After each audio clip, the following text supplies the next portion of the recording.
We want to name just a few of the most important aspects of your life. And we want to call your attention to something that really is important. These may or may not be in order of importance. They're all going to seem important to you, but your Earth spins in its orbit in perfect proximity with other planets. Not your job. Your sun comes up every morning. Not your job. The water of your planet moves around in a pattern that serves your planet in terms of balance and energy and food supply. Not your job. Didn't go with us on that one quite as well. Your blood pumps through your body while you sleep. Not your job. You're not as impressed with these things as we are. We want you to begin putting, for a little while, everything that is important to you in the category of not your job, meaning not your action-oriented job. We want you to understand that there is a broader perspective that is moving things and keeping things in balance, and that the population of your planet is something that is tended to from non-physical consciousness perspective. That so much about what you are living here was set into motion even before you got here. And that there is a vibrational reality that you will call future experience that is underway, that you are contributing to on a daily basis by the sifting and sorting of the contrasts that you live. So just for a little while, we're not asking you to withdraw from life. We're not asking you to not have fun measuring yourself with others. We're not asking you to not enjoy the competitions that you find with each other. We're just asking you to put it in perspective. We're just asking you to acknowledge that there is an energy that creates worlds, a consciousness flowing energy that creates worlds, that comes from what some want to call God. We call it source energy, or your inner being, or the non-physical part of you, that is working for you because you are blessed and deserving, not against you ever. We would like you to accept that as you are here in these leading edge bodies, and that as you explore the details of your life, and you find something that is unpleasant to you, like people who are hungry, or people who are angry and mean and belligerent, or, that when you experience the exposure of that, and you feel the offness of it, that you give birth to a rocket of desire that is then understood by this energy that creates worlds. It becomes part of the consciousness. It becomes part of the becoming. So you keep giving birth to a better world that you don't line up with. You give birth to a better world all day long. You give birth to more peace. You give birth to more prosperity. You give birth to more abundance of all manner. You give birth to all kinds of things by your exposure to it, through your personal exposure with one another and through the media or your televisions or whatever. You are exposed to so much that makes you do what you were born to do. Decide and define what would be better. But then you don't go to what's better because you keep focusing upon the problem that you've been exposed to. So then future generations come, little kids come, and they're too young to know. They haven't been exposed to enough. So they're just born expecting well-being. And do you know? It's the animals on your planet and it's the babies on your planet that keep allowing the well-being to flow. You don't ever need to worry about it. You get older and older and more crotchety and more resistant and more pinched off and more disallowing the well-being. But you will never pinch the well-being off enough that the well-being will not always be dominant in this leading edge time-space reality. The only question is, how much of the well-being that is dominant are you going to let into your experience? And when are you going to stop justifying what isn't working out for you by noticing what isn't working out for you and for others? We want you to step back just for a little while. Try it for a month, where you say, people say, what are you doing? Nothing. No, really, what are you doing today? I'm going to daydream. What? Yeah. I'm going to go sit by the lake or sit by the fireplace. I'm going to put my feet in the water. Aren't you going to go to work? Yeah, but I'm not going to focus like I usually do. I'm going to tap into my true power. Probably going to get fired.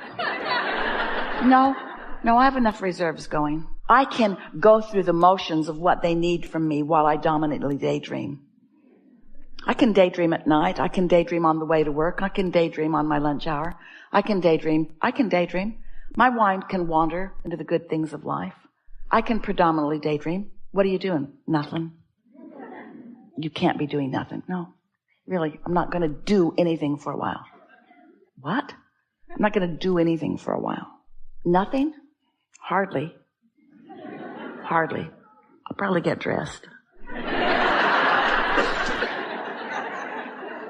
Take an occasional shower. I'll eat. And I'll show up. But I'll be different. Because I'm showing up in my wholeness. I'm showing up in my expecting good things to come to me. I'm showing up expecting inspiration to come to me in such a timely way that I can shoot a basket from mid-court and on a buzzer beater win the championship. I can do that. Or I can receive an impulse about something that I've been lightly pondering. And when I play it all the way out, it's effective. I can invent things and create things by utilizing this higher power that I have to daydream myself to. I'm no longer going to hold myself in practical defiance of my true power. I'm not going to do a piddly, mediocre little action thing. I'm going to tap into true power. So we're just saying that when you get the hang of this, that the power of a non-resisted thought, that's what we want you to focus with us here. The power of a non-resisted thought is a comparison of like an atomic bomb to a firecracker. The relationship of the energy and the movement of the energy within it, the power of a non-resisted thought. Try it. Try it just a little. Not even all the time, just a little more. Daydream a little bit and see what happens. Let your mind wander, or think about when your mind did wander and what it produced. Esther was waiting for her plane at the airport on her way to here. And she was in the Delta Lounge and just got a really strong impulse to go to her gate. And she looked and she thought, it's an hour early. I should stay here because less people, more food, comfortable chair. I should stay here. But the impulse to go was really strong.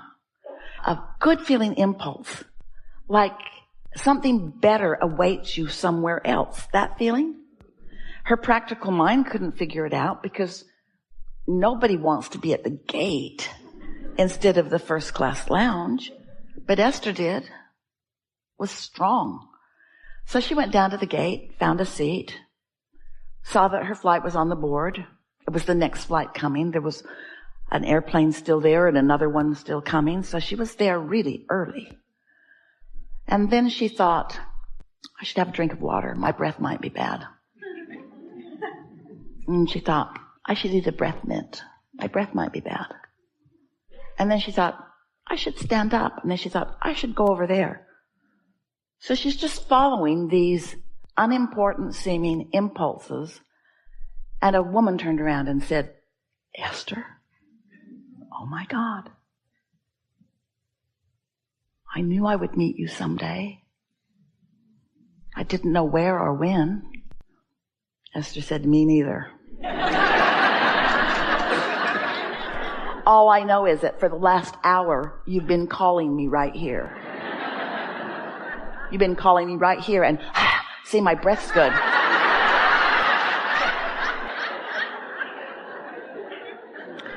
Now, we know these are not earth-shattering events. But what we want to say to you is that you are co-creating with all kinds of things. Oh, and this girl has a resume that knocks Esther's socks off.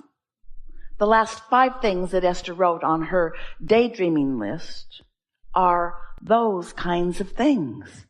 In other words, the universe knows who you are. The universe knows who others are. The universe knows where you are in relationship to everything that you want. And so when you are in alignment with who you are and you get an impulse. Now, there's not one of those things that we said to you that Esther was thinking about that feels very important to you. In other words, how earth-shattering really is it for Esther to just get up and go someplace else?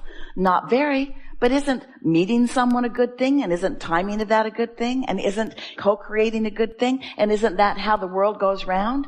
Isn't everything about co-creating? Isn't everything about that? You see what we're getting at?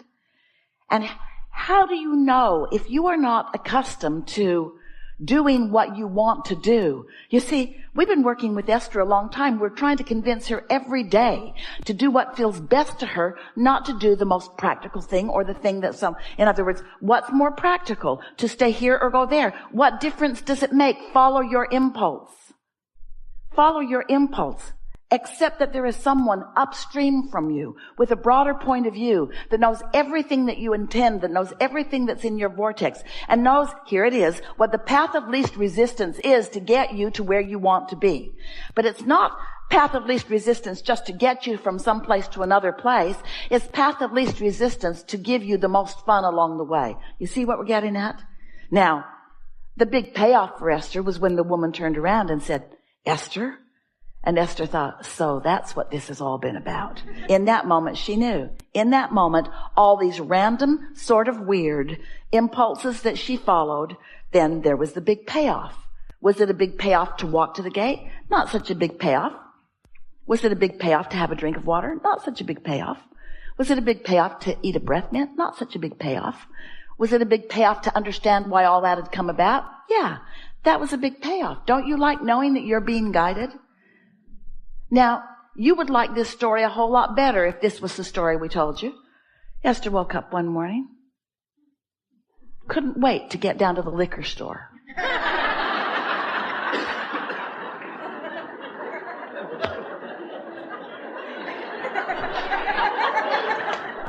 That's where she buys her water and milk. But on this particular morning, she got up, she couldn't wait to get there, and she bought a lottery ticket, and she won $10 million. No, she didn't, but you would like that story better. You would like that story better. In other words, you're always wanting the big payoff. We're wanting you to understand that your big payoff life is a series of good feeling events over which you have control because you are daydreaming, because you're maintaining your feeling of alignment and you're following your impulses so that everywhere you go, the best that the universe has to deliver to you is delivered to you moment by moment by moment by moment by moment. And that is what living happily ever after really is. That's what happily ever after is. And it's got all kinds of abundance in it, all kinds of prosperity, all kinds of rendezvous, all kinds of every detail that you have ever wished for or dreamed for. There is nothing that you cannot be or do or have. But you cannot hold yourself in vibrational resistance as your practical mind keeps taking score of where you are instead of where you want to be. And because you've not really understood this, and you've not allowed yourself to purposefully daydream, because you've oriented yourself to too much practicality, because you've been measuring your success in life to how others have approached you or others have approved of you. Those you work for expect things of you, and you want to perform in a way that pleases them. And those who you were born to expect things of you. You've given over your power to almost everyone else, seeking approval from their factoring you into them. And that's all right, because if you don't do what Esther wants you to do, she'll find someone who will. Are you afraid? No. Because of course you want to do the things that you are supposed to be doing. We're just asking you to daydream too. Are you following? We're just asking you to begin leveraging this energy that creates worlds. Now, right now, you're sort of limp about it. We just delivered to you a soliloquy that could take you happily ever after into outrageous success on any endeavor that you're about, and you are limp about it because it doesn't seem big enough. It doesn't seem important enough. We ask for zero sacrifice. No sacrifice, no struggle, no attention, no effort. We didn't ask for any of the things that you equate with success. You've been barking up the wrong tree for quite a long time.